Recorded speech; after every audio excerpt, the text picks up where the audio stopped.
Hi, this is Joe Roberts with 1WDRadio.com, and you're listening to 1WDRadio.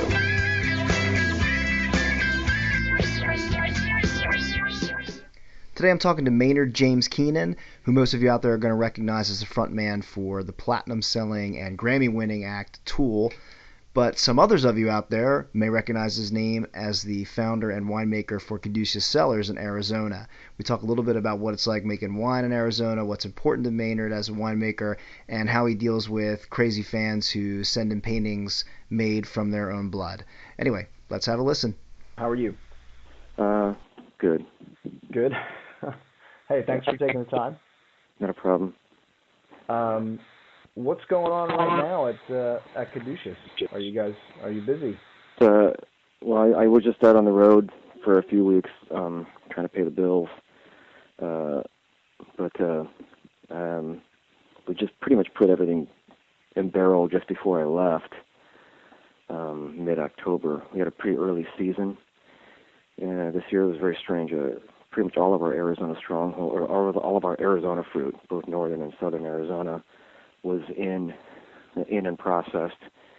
I think it was like beginning of October, really, and then everything was down to barrel by October 15th, and I went out the door to go rehearse for the Perfect Circle tour, which is it's a good feeling, knowing that all that timing lined up. I can't remember what day I actually came to LA, but I think it was the 15th I came to LA, but the 14th. I was finishing up something, didn't quite finish it. In the morning of the 15th, I was actually racking some wine from bin to barrel. Stuck the bung in the hole and on my merry way. Right on. Yeah, it's interesting. I a couple questions I got from people, and I got actually a lot of questions from readers and things to pass on. But one of the questions was, is wine actually your primary gig now? So is the band stuff, the rock stuff, and the touring is that worked in around the schedule for the winery? I would have to say that whatever I'm doing at the moment is my primary mission. So everything gets my full attention once I've changed hats. Does that make sense? Yeah, absolutely. But the one thing that demands more of a scheduling is the wine, because I can't make the grapes be ripe in July. Right on, yeah. So as far as harvest, touring has to work around harvest and even racking and bottling and all that in the winery can be adjusted left or right accordingly. But the harvest, that's pretty much cut and dry. That is what it is. And you've got at least three fairly major music acts that you're performing with. Did you when you sort of gave the news to these guys and your bandmates and these projects that you were kind of jumping headfirst in the wine world? I mean, did you have to convince them that you're still sane? Yeah, I mean. I guess I'm sure as time goes on, it's starting to sink in. I'm not sure if you're familiar with a lot of musicians and the way their worlds work, but it's very insular. Yeah, I am. I've played music for about 20 plus years, so obviously not. And the worst thing that can happen to you is success, because then it becomes even more of a terrarium, like a closed system, and you're not really aware of how people actually behave in the world. You're very insulated, and to be honest, a lot of those artists haven't got the faintest idea how to actually start and run a business or come up with a business plan and stick to the budgets, and they have no idea any of that stuff. So they just get to be the child king, pointing and growling.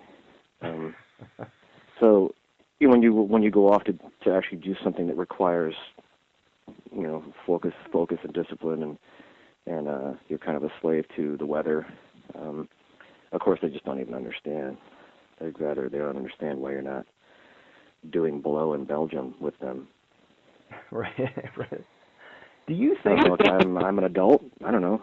Yeah. Do you think that the wine industry has similar trappings in terms of the insular aspect? I mean, I just from personal experience, working with a lot of people in California and producers, I find myself telling them, "Well, you got interesting, big, luscious wine here," and they said, "No, it's not luscious," because they're comparing it to the guy down the road who makes super enormo cab, and theirs Yeah. happens to be a little less enormo.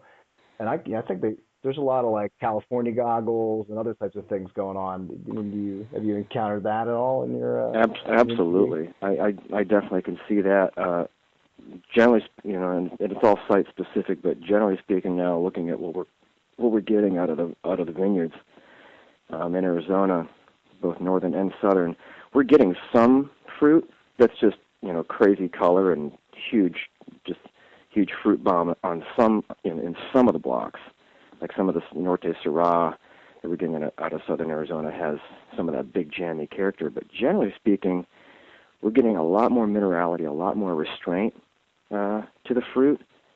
In some cases, it's not necessarily a lot of color. In some cases, yes, but not in a lot of cases, no. But which is and sometimes very specific to the varietal. Like trying to get color out of Nebbiolo or Barbera is always a challenge. But we're finding that even on some of the Sangioveses and cabs, we're not. I couldn't make a Paso Robles Syrah if I tried, right, just because something about that soil is it just does that. Big fruit bomb cabs. So I'm finding that as far as our insular situation, my palate's now completely changed. I appreciate more Italian style wines, old world European wines, because they're in general more restrained like that. They're easier to eat with meals, easier to drink alone. And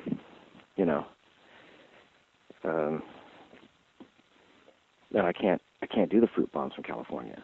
Yeah, I should congratulate you on the Tempranillo, by the way, because thanks for making a Tempranillo that doesn't taste like the wood that it was aged in for 1,000 months. Yeah, and to be honest, I probably shouldn't have even released that wine yet. It's still, to me, is still super tight, super restrained. Yeah. It needs to be.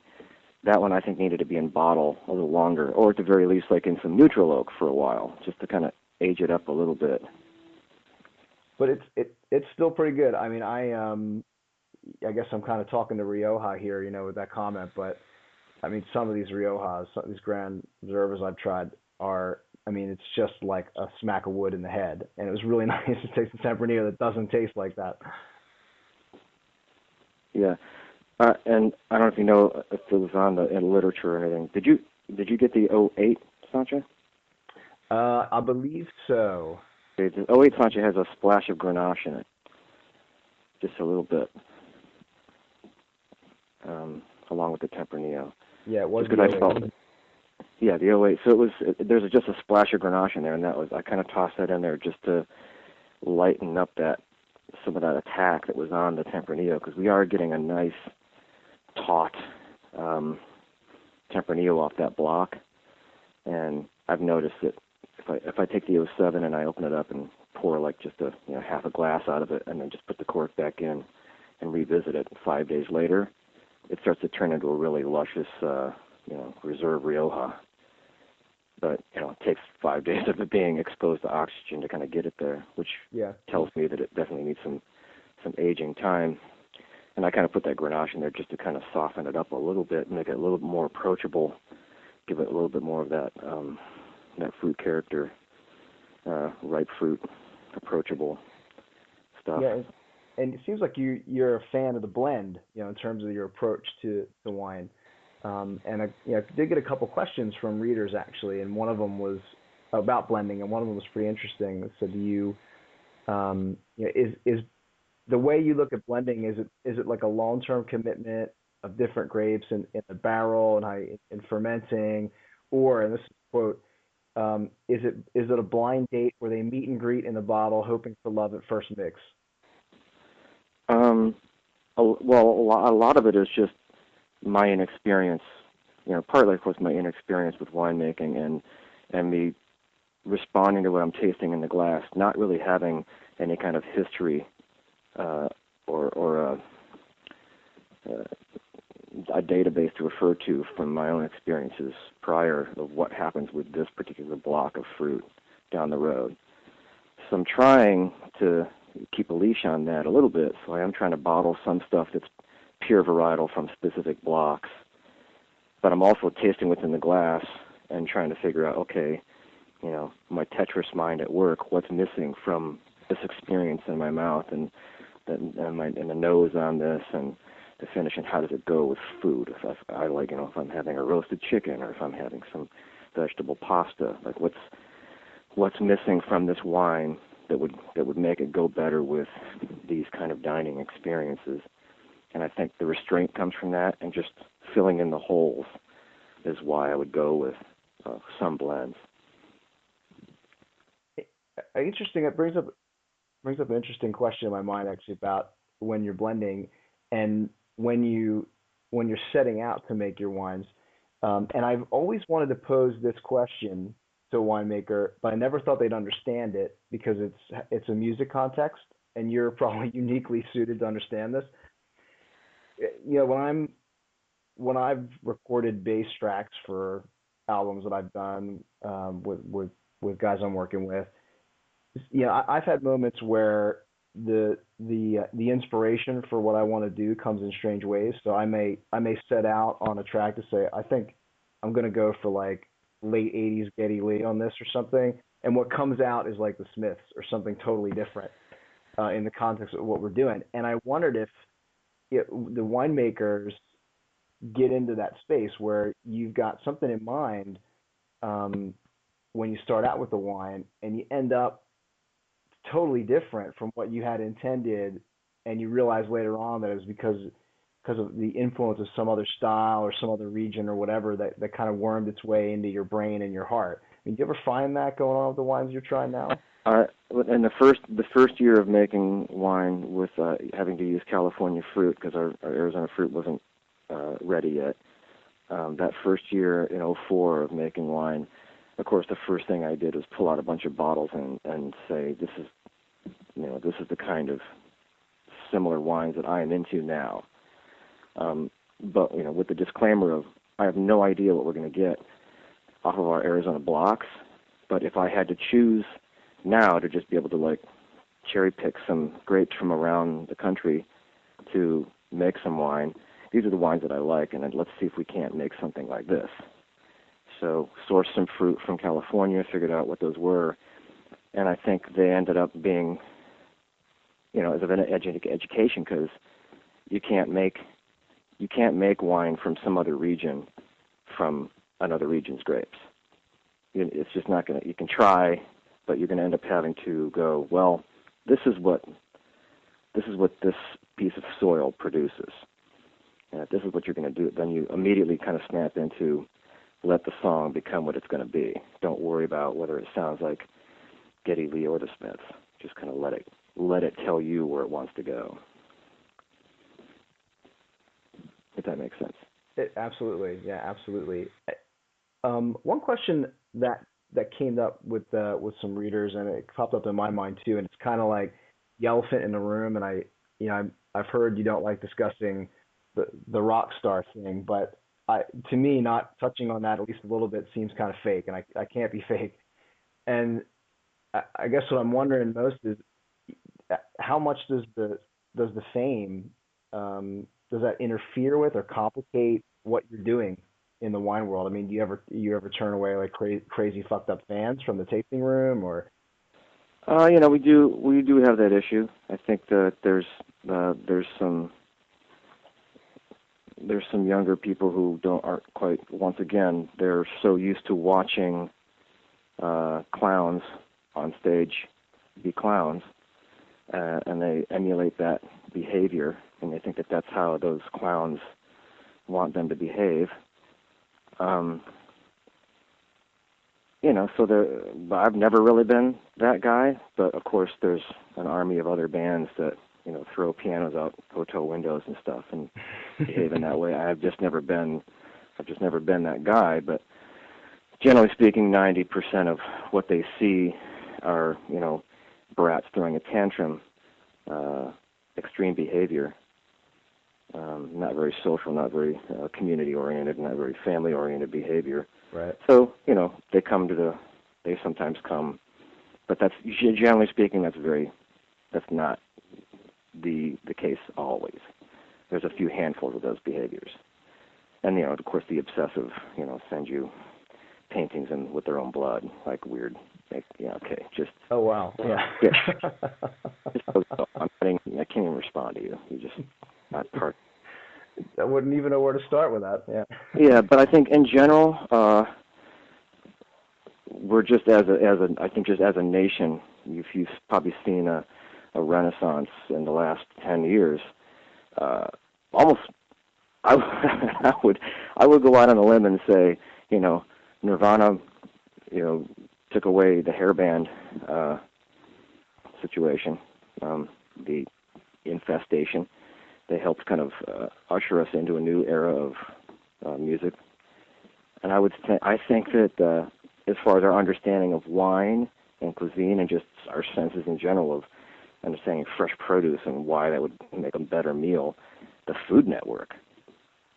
The Food Network has just helped people. It's almost like a gateway drug. Now they start to understand food pairings and just why wine is important, why this wine is better. So I think people that recognize something different in the music that I've done and responded to that recognize that there's also something now in their lives. They're starting to recognize,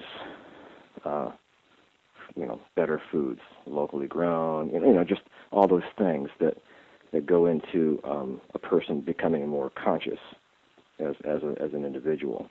So, although the music thing might have been a negative at first, as far as who was coming up and for what reason, I think just in their lives individually, where they were, based on when I started making music and where they are now as fans, I think it's almost like a perfect time for them they're not really concerned so much about who I am specifically and what I've done. They're more excited about who they are now and what they're discovering.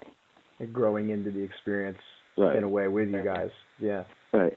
And, but speaking from just an economic environment right now, use what you got. It's a tough world out there in every world. I'm sure just trying to get traffic to your website isn't the easiest task, just trying to have a presence.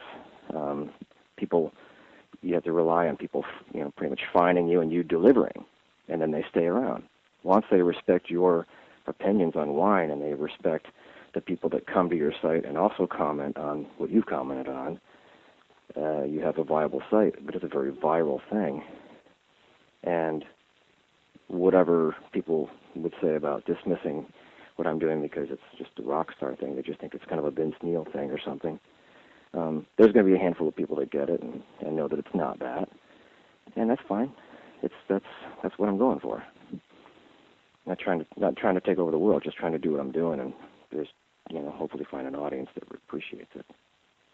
And interesting couple things that actually kicks off in my mind. Yeah, I remember at the end of A Blood into Wine, one of the things that really stuck with me in that film was there's a bit at the end where you say you're hoping that the story of what you guys are trying to do in Arizona would influence other people to go after kind of their dreams, right? And have you guys gotten stories about people being influenced by what you're doing? I think so. I got a couple people that have gone on to do some pretty cool stuff. Nothing specific, just which I think is actually better in a way that somebody just kind of drops an email like. Then I guess there's a fine line between writing and saying you are solely responsible for my salvation, which I don't even respond to. Mm-hmm. It's ridiculous. And the passing email that goes, "Hey man, you're right," and I kind of started doing a thing on my own, and thanks, and that's it. That's better to me. I love that when somebody just in passing says, "Hey, thanks for the nudge." It's still up to you. It's still you have to go do a thing, and if you get to the point where like it's just enough, it's I was part of the catalyst, and you kind of just reach out and go, "Hey, thanks," and move on. But to make it so that this one individual is solely responsible for your awakening, that's just a lot of fucking responsibility. It's almost like an abdication in a way. I think people look to do. You have your own power. Stop giving your power to me. Hang on to it. Yeah. It's almost like I find that a lot in some of the wineries trying to chase after scores. It's almost like they're abdicating the responsibility of making something unique to making something that will get a high score and sell. Absolutely. When you start giving away your power to those people who are judging, then you're now at their mercy forever. You keep giving them that power. Same thing with large radio stations in the major cities. If you want to be successful, and the way you got successful was by using that radio station to get on the map. Well, actually, you didn't use them; they used you, and now you are beholden to them, because if you don't give them what they want for their big festivals that they put on, or some kind of free ticket giveaways and this promotion, they just won't promote you, and now you're fucked. Right. Speaking of the scores, I like to ask winemakers about what they think of scores, and usually it comes in the phrase of something like, "Are there any wine critics you'd like to kick in the crotch?" or something like that. But I remember in Blood and the Wine, another thing that jumped out at me was that your take on wine reviews and scores seemed really diplomatic and pretty balanced, and you were definitely coming at it from a consumer standpoint, right, of like what you like to drink versus the scores. But now that you're making wine, right, has that changed? No, I think it's the same. I think it's interesting. Some of my best-selling wines are the ones that, depending on the form, depending on the judge, they don't necessarily get good scores under one competition, and all of a sudden they get good scores under another. There seems to be a disconnect between our always any winemaker's presentation, of course, and I'm just repeating here. I'm just a parrot. Just enjoy what's in the glass. Just taste what's in the glass. If you like what's in the glass, then take home what's in the glass. And that's kind of a philosophy, I think, of most tasting rooms that are being honest about their process. That the ones that aren't, I guess, to qualify, the ones that aren't chasing the scores are doing that. Right. And generally speaking, the wines that people walk out the door with are not necessarily the ones that are getting consistent scores in those settings, in those tasting rooms. Because if you just let people decide for themselves, they're probably not going to decide on what the magazine said or the blog said. They're going to have their own experience and take home, and it's pretty consistent, generally speaking. The Premier Passot is one of the wines we do. It's a Syrah Malvasia blend, and it's hard for judges to deal with that wine because it doesn't fall into any category that they can figure out how to navigate. So some people just don't get it and they just give it awful scores, and others just love it because it's so new and fresh and unique, and it doesn't fall in line with what they're used to scoring, so it stands out. So doesn't seem to be any rhyme or reason to it. But sorry to waffle on, but to answer your question, I still don't think, I'm very curious about scores because I want to see how people react to Arizona wines, but it's not going to change the way we're making the wines, and it's not going to change the way we're doing business, and it's not going to tell me that not to like a wine that I love. What are the wines that you love now in terms of the portfolio you're putting together? Like, what's the most fun for you making? Is it the stuff that you described that is the more eclectic blend, or? It's the stuff. It's always nice to go into a vineyard that you're pretty confident about and take the grapes and get them from vine to glass and go, that's as good as I expected or better than I expected, and that vineyard there's a site characteristic that's just very exciting, and it's unique when you compare it to other Cabernets in the area or other Sangioveses in the area. This site has this characteristic. That's exciting, but almost more exciting to me is when something comes in that's subpar fruit, or something that just somehow just your access to getting that fruit, it was way under the sugar level you wanted it at, or way over the sugar level you wanted it at. and then the process of saving it and making a great wine out of a challenge.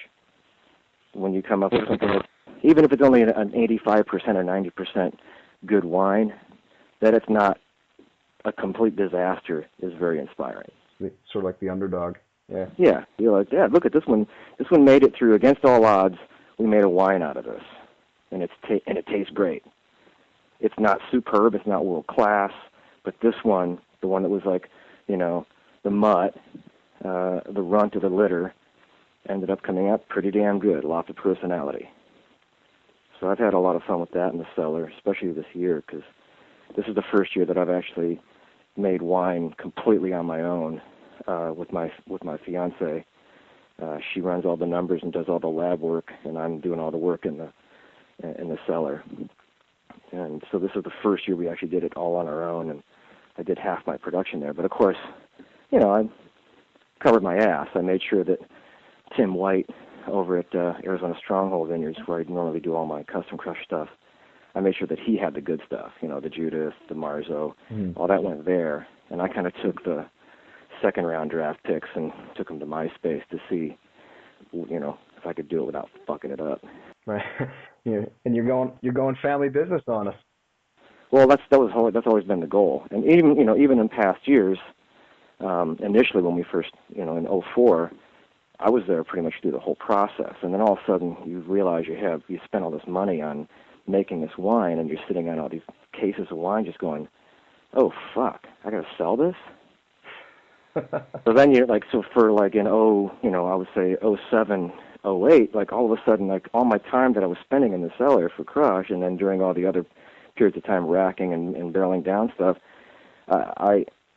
now I'm like no longer, I don't get to be in there anymore. Now I got to go out and like shake hands and sell this stuff, because you're sitting on several hundred cases, 1,000 cases of wine. So that kind of took me away from that process, which sucks, because the more I'm not in the trenches, the less I'm learning. So this year was great because I actually got to go back in and remember all the stuff I was doing, because you only get one chance, once a year, to remember how to do all this stuff. It's not like you can do it every month and really hone your skills. One time a year you get your chance to remember what the hell it was you did a year ago. So that's why notes are so important, and that kind of just experience. So luckily I had all those notes and did it this year, so I made on my own in the cellar. I took some chances because at this stage in my winemaking career, I can take major chances with no major repercussions, because people don't expect anything anyway. They just think I'm just a douchebag putting my name on a bottle. I can take all kinds of crazy chances. So this year, I have a very small facility. I can do, if I really, really stretch it and get my forklift skills down, I can probably do about 3,500 maybe, 3,000 cases, 3,500 maybe a year. But the comfortable, easily flexible number in that cellar is going to be 2,000 cases. That's like, barely double stacking barrels, just letting it be single high. You can walk around comfortably, take your friends through barrel taste, and enough fermentation space in bins that I can do that. And when I say 2,000 cases, that's me being able to take, for example, if I have 5 tons of Cabernet coming in, I can divide up that cab into, let's just use 3 tons for example. I can divide up single ton, each ton, just destem that, put it into a bin on its own, and then ferment those in slightly different ways. And then through the whole process, keep those 3 bins separate every step of the way, so that by the time we barrel down, I have 2 barrels of a particular process of each of those tons. So my cab is now 3 different cabs, all those from the same block. They're all going to have the same site characters. They're all going to be generally 90% where they're from, but it'll be that 10% difference that I can go, okay, now as an education, I can tell you that this process works best for me. I have the best results this way. And then you have to remember, oh, shit, until next year when it comes in, something's different. So in theory, that's what I'll continue to do. I have the elbow room enough to be able to isolate every one of those batches and do separate process to each one, whether it's pressing them off halfway through their fermentation and stick them in a barrel and barrel fermentations, or doing the same grapes in stainless steel and then some just in open top bins. Just all the little nuances you've heard about everywhere, just to try to figure out, for me as a winemaker, that process, which one is the most comfortable for me, which one can I recognize what's going on in the grapes best, and now I'll bring in, the better fruit, and try it on those. I think you hear it every day of the week from, like, well, I used to like that winery, but they got too big. And that is absolutely a valid argument. Because there's no possible way for, a family-owned business to babysit wine when it gets to a certain amount. There's just no possible way. There's not enough minutes in a day to go around and touch every one of those bins. Yeah. To really make that what's happening is what you say is happening.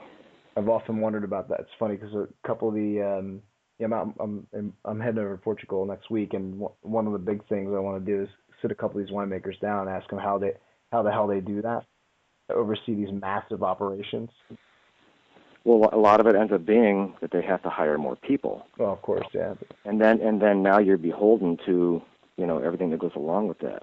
If you're a young touring band, every individual that you add to your tour is a huge expense, because now that guy you bring out on the road that's a hotel, that's a meal every day, that's a per diem, that's a flight or a space on the bus. It's everything you got to do. If you can figure out a way to do your own fucking laundry, you just saved yourself several $1,000s. Yep. It's not just the cost of the laundry, it's the cost of all the stuff that goes along with that human. So, and the trick is to not have a lot of laundry and don't need to do that. So if you don't get too big, then you don't have to worry about it. Stay small, keep it in-house, pay attention, and you'll be better. You'll be better off. Yeah, you're talking here a lot about gaining your knowledge from experience. And, not too long ago, I asked Les Claypool, kind of jokingly, right, who he thought would win in a fight between the two of you guys in terms of, for the title of number one rock frontman wine guy. He gave the nod to you because he said you were studying jiu-jitsu, so he figured if you got a hold of him, he was dead. But he also mentioned that he says, he said that you have a pretty vast knowledge of wine, I think was the quote. And I was curious, would you agree with that now that you're making it? A few years into it, and corollary to that question, where are you going now to get your wine information in terms of stuff that you're not learning hands-on? I think a lot of it is perspective, and I guess the benefit I have, I think there's some fantastic winemakers in Arizona. I think some of the guys you're going to end up hearing about, because eventually my story is going to be tired. People are just going to be sick of hearing about it. The good news is that there's a guy in Arizona that can bring some thunder and bring some focus to what's happening in Arizona. And then the better news is that once you're done listening to my hot air, you're going to discover there's a buttload of awesome wines in Arizona. And those guys all have their own stories to tell. Yeah, so you're dragging the spotlight over.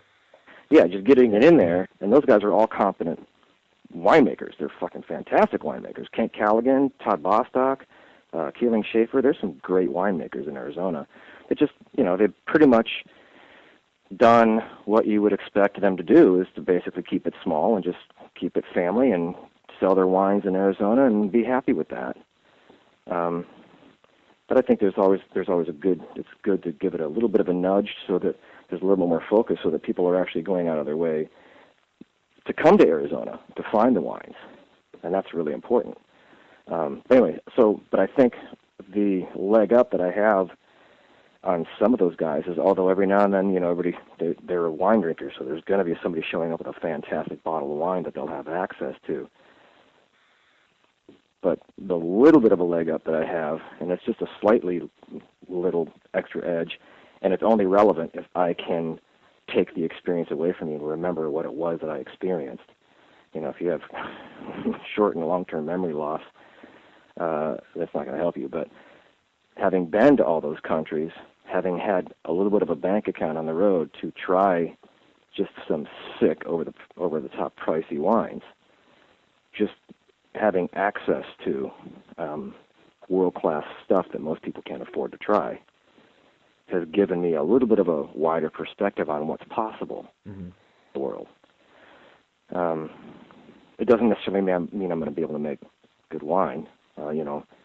Guys who write wine blogs and understand stuff, the master somms can't necessarily make wine. Just like music critics can't necessarily write music, although Sure. they can tell you all about it and they remember every B-side the Beatles ever did. Doesn't mean they're going to be able to write a song. Right. So that experience of having access to that fruit doesn't necessarily mean I'm going to make better wine, but it does if I can take the experience with me and recognize in my soil not only what its strengths are, but what are its weaknesses, and embrace them and figure out a way to work with those weaknesses and strengths. Speaking of the expensive juice, one reader contacted me and said, ask Maynard when he's going to drink that expensive bottle of Grange that he bought a few years ago. Probably never. Because that's a museum piece.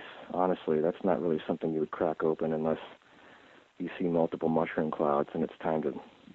I won't even make it to that one. There's a bunch of bottles in line ahead of that one. So, what's next for you guys at Caduceus? What do you got in the horizon? I had to pop over to L.A., unfortunately, to do a few things. I was involved in the guys who directed Blood into Wine.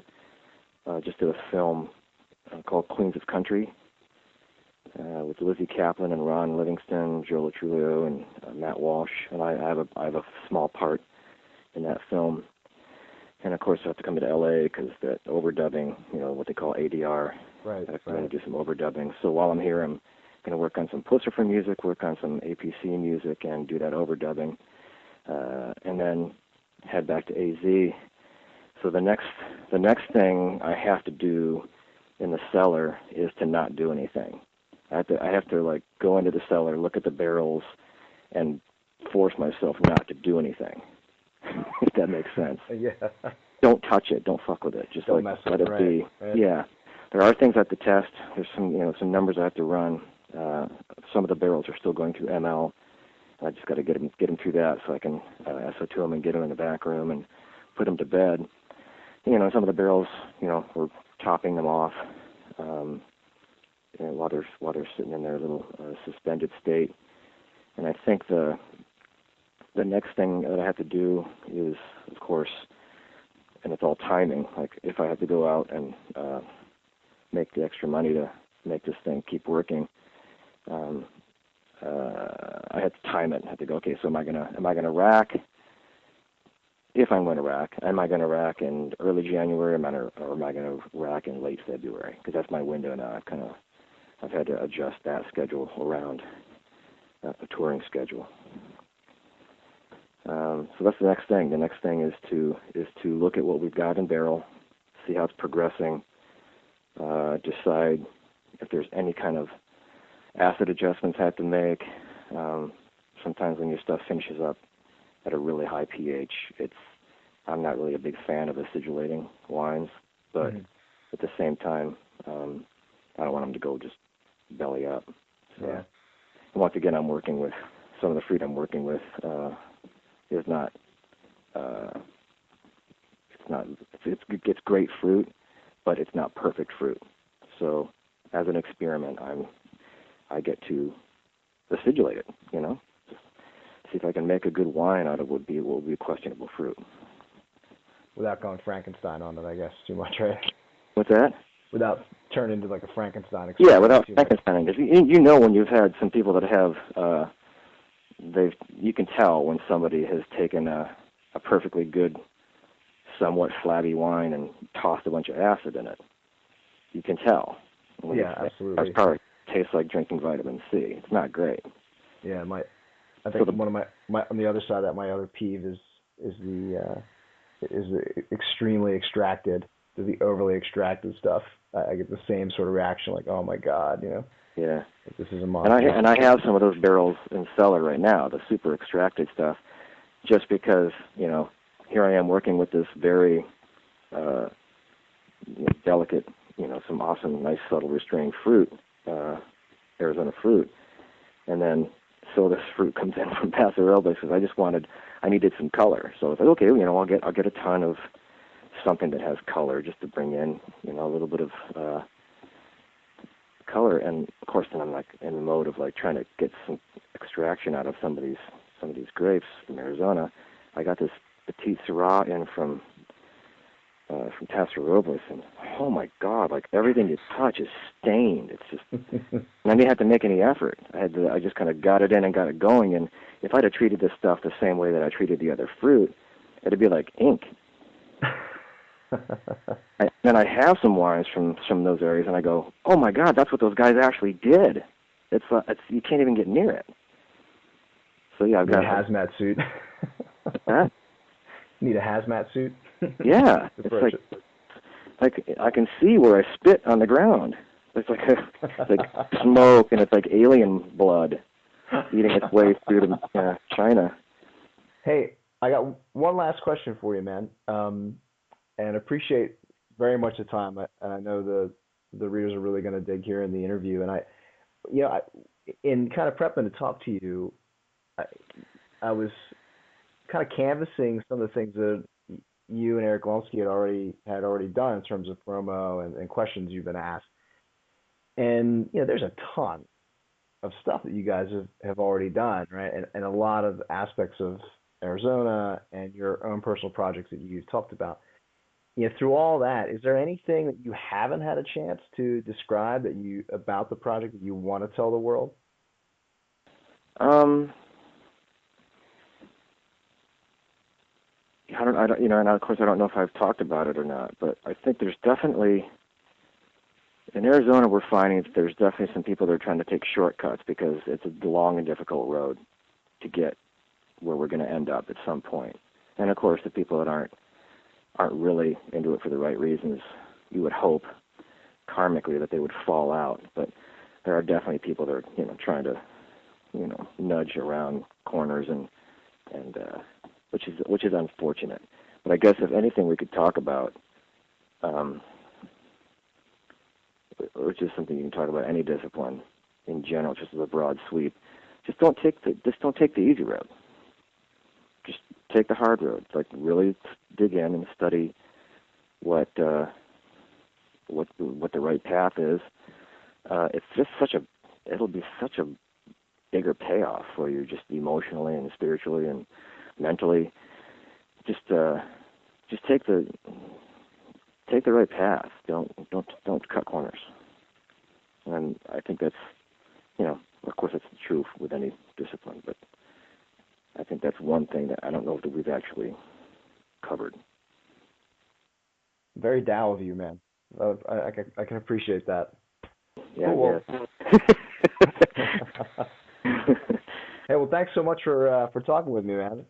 Best of luck to everything you got going in the future. I'm really looking forward to seeing what you start pumping out the next couple seasons. Yeah, I think this year we're going to be planting a lot more in northern Arizona. One of the big things that we've just had a hard time with is northern Arizona is such a tourist and such an attractive area that the land is expensive. So trying to find water attached to relatively inexpensive land has been quite a challenge, and I think we've kind of tracked down a few spots that make sense that, and of course you can afford to do, and then of course then sit back for 5 years waiting for the grapes to catch up. But having done what we've done so far, I really think, you can go ahead and put this in a little time capsule and flash forward 10 years.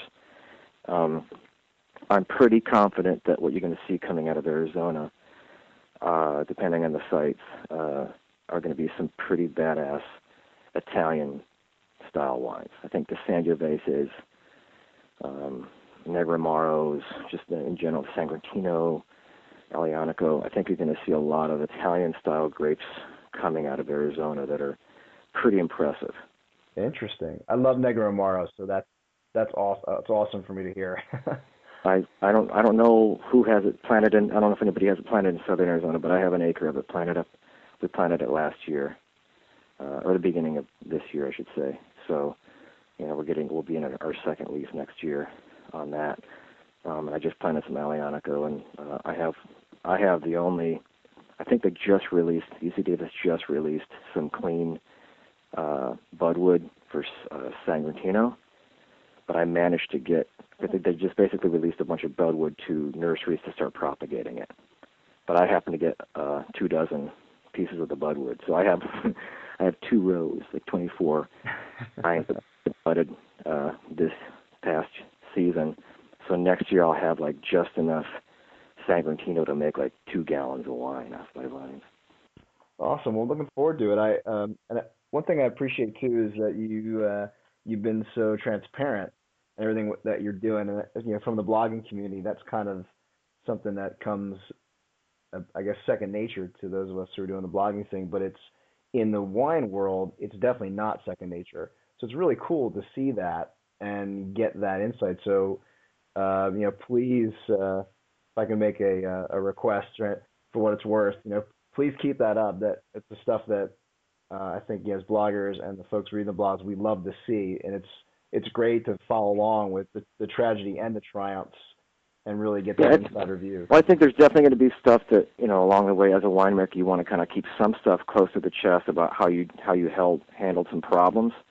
But at the end of the day, even as much as you covet or you let go of, at the end of the day, if winemaking is remaining true to its form, you can't change the fact that this is this soil and this is this weather and this is this choice of grape you put on this soil.